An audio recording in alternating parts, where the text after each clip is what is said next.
Hello दोस्तों, स्वागत है आपका अपने चैनल जी के विद बडवाल में। दोस्तों, ये क्लास आपकी पॉलिटी की क्लास है और आपको बता दूं इस क्लास की जो टाइमिंग है डेली रात को 8 बजे से रहती है। ये क्लास हमारी इस क्लास को पूरा लीजिएगा, आपके एग्जाम के लिए बहुत ही ज़्यादा बेनिफिशियल साबित होगी। आपको बता दूं, अगर आपने एमटीएस के अंदर जो आपकी हवलदार की पोस्ट निकली हुई है और आपके एमटीएस की, उसमें अगर आपने अभी तक फॉर्म नहीं भरा तो अभी जाकर भरें, बाद में साइड प्रॉब्लम करने लग जाती है, साइट बिजी हो जाती है। इसलिए बोल रहा हूँ कि पहले ही भर लें और अच्छे से भरें जाके।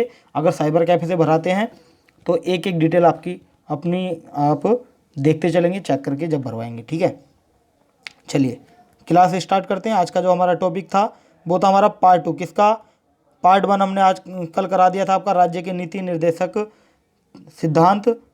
और आज का जो हमारा क्लास है वो पार्ट 2 है, हमारा पार्ट 2 रहने वाला है। चलिए क्वेश्चन शुरू करते हैं। क्वेश्चन है मनरेगा कार्यक्रम।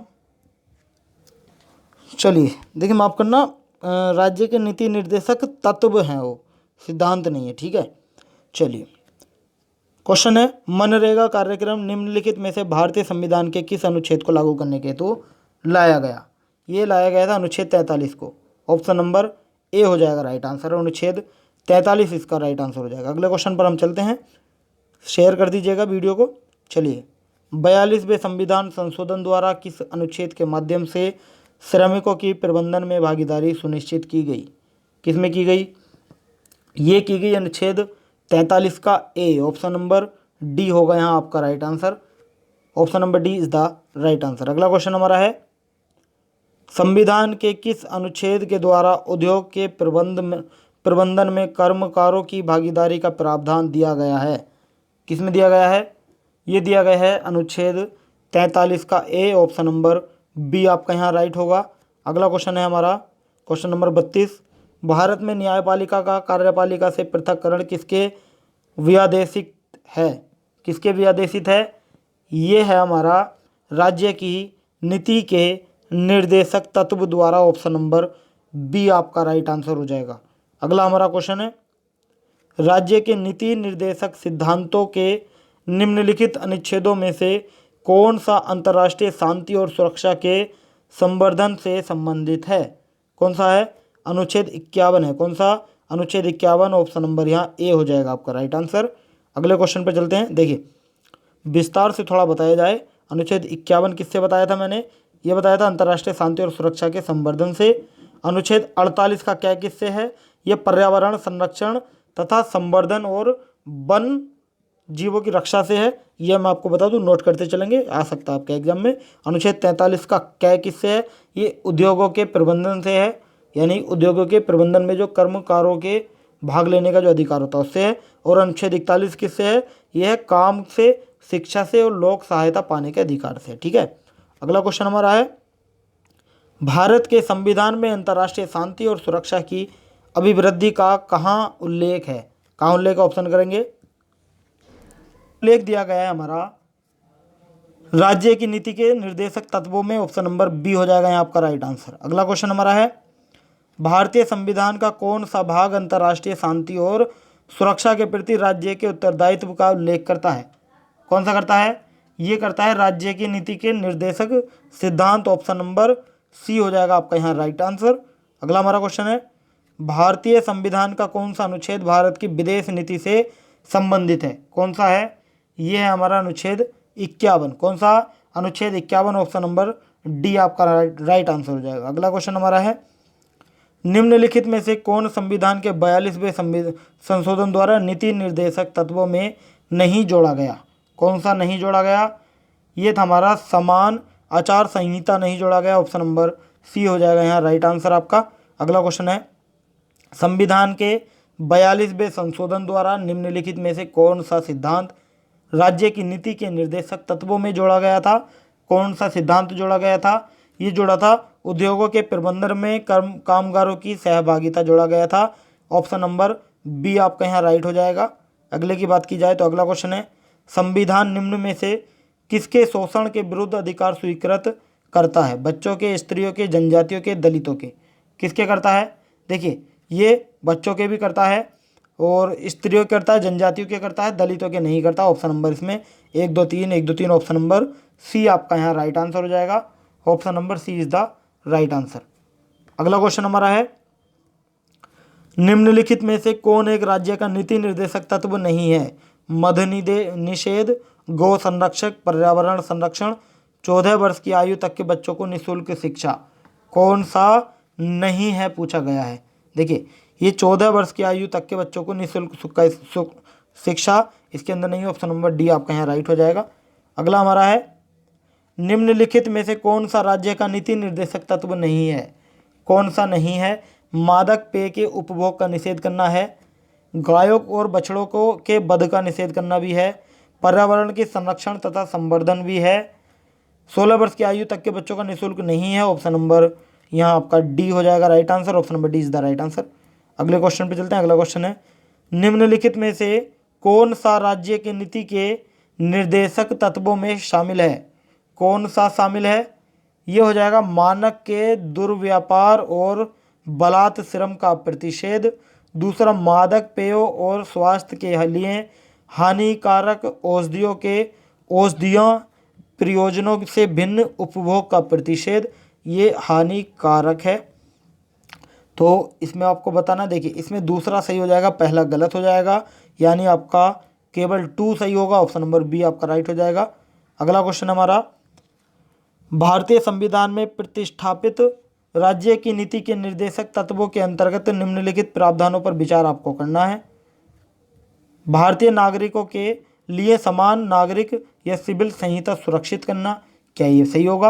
आंसर करेंगे सभी, ये गलत हो जाएगा। नेक्स्ट है, ग्राम पंचायतों को संगठित करना, ये सही हो जाएगा। ग्रामीण क्षेत्रों में कुटीर उद्योगों को प्रोत्साहित करना भी सही हो जाएगा। ये दोनों नीति राज्य की नीति निर्देशक तत्वों के अंतर्गत आते हैं। और सभी कर्मकारों के लिए यथोचित अवकाश तथा सांस्कृतिक अवसर सुरक्षित करना, ये गलत हो जाएगा।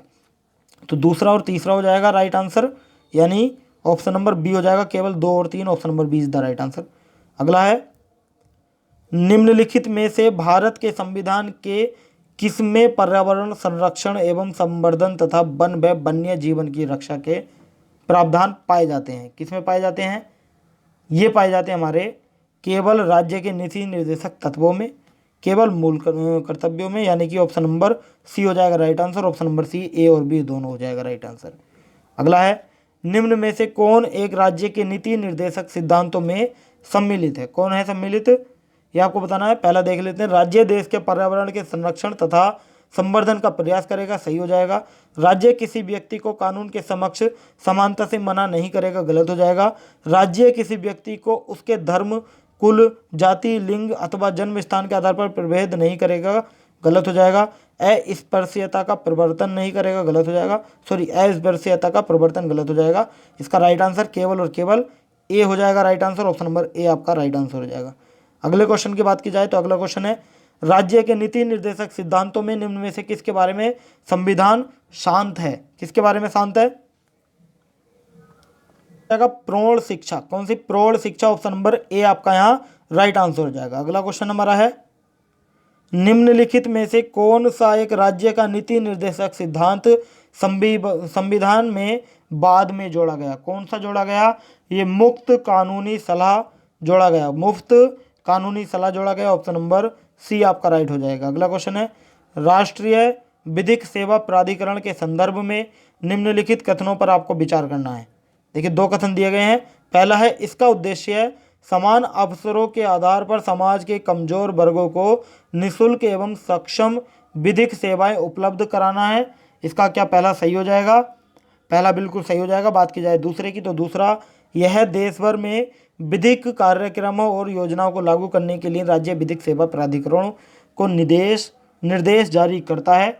ये भी आपका सही हो जाएगा, यानी ऑप्शन नंबर सी आपका राइट हो जाएगा दोनों।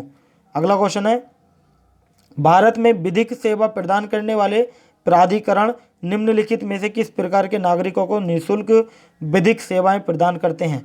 इसके अंदर दिए हैं 4, यानी कि 1 लाख से कम वार्षिक आयु वाले व्यक्ति को। क्या यह बात सही हो जाएगी? बिल्कुल सही हो जाएगी। बात की जाए दूसरा, 2 लाख से कम वार्षिक आय वाले ट्रांसजेंडर को, यह भी आपका राइट हो जाएगा।